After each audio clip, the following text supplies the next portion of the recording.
Bonjour à tous, c'est Ambroise de Moto Plaisir, location de moto. Dans cette vidéo, je vais vous montrer les commandes de la MV Agusta Turismo Veloce Lusso en version avec embrayage automatique SCS.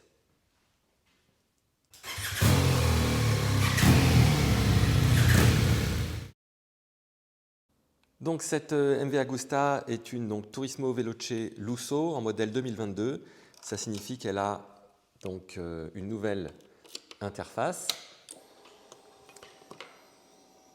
On met la clé dans le contact, la moto s'allume. On va commencer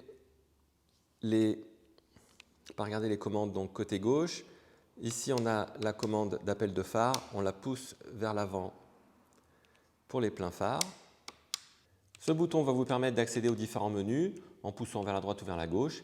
Et ce sont par des appuis courts ou longs qu'on va pouvoir rentrer dans différents menus ou sélectionner un certain nombre de choses. Alors le premier écran au démarrage de la moto vous donne simplement le kilométrage de la moto, la température extérieure, le kilométrage journalier. Je pousse vers la droite. Donc là, on a un indicateur de l'angle d'inclinaison ainsi que d'accélération ou de freinage. On peut au guidon modifier le réglage de l'amortissement en fonction du chargement de la moto. Pour pouvoir régler, j'appuie brièvement sur le bouton et ensuite je peux modifier le réglage. Donc là, on a les différents réglages de précharge pour l'amortisseur. On a aussi directement accès au réglage de l'antipatinage. Donc là, le 8 sera le réglage le plus sensible et le réglage 0, on n'a aucun antipatinage. L'ABS également, ici. Lorsque vous avez votre téléphone connecté en Bluetooth à la moto, vous pouvez demander l'enregistrement de votre parcours. Il suffit d'appuyer brièvement pour décider d'arrêter ou pas.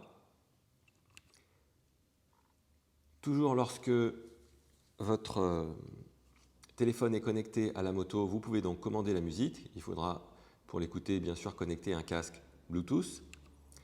Vous pouvez donc également répondre à vos appels. Pour la navigation, lorsque vous avez programmé un itinéraire sur l'application MV Agusta, vous pouvez avoir les instructions affichées ici.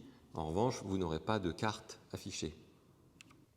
Pour rentrer dans le menu de réglage de la moto, c'est par un appui long sur le bouton menu qu'on va accéder aux différents réglages et on va pouvoir naviguer dans les différents réglages. Ici, on a le clignotant gauche-droit, rappel au centre. Ne pas oublier de l'éteindre puisqu'il ne s'éteint pas tout seul, celui-là. Le klaxon est ici. Le verrouillage de la direction peut se faire à droite ou à gauche. Il suffit d'appuyer un petit peu sur la clé et de tourner la clé. On voit le téton de verrouillage qui est sorti.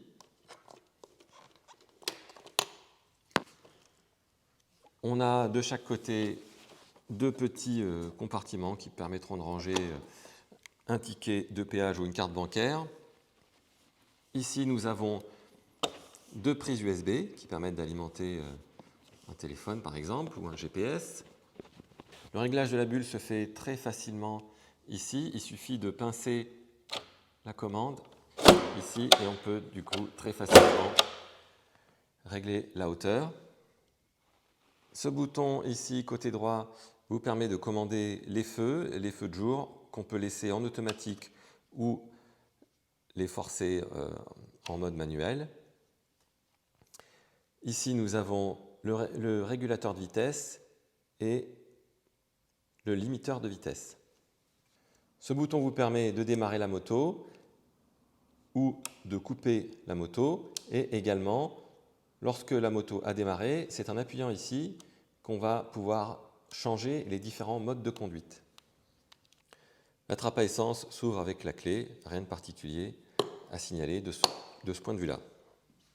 Petite particularité sur cette moto, elle est équipée d'un embrayage automatique qui s'appelle chez MV Agusta le SCS.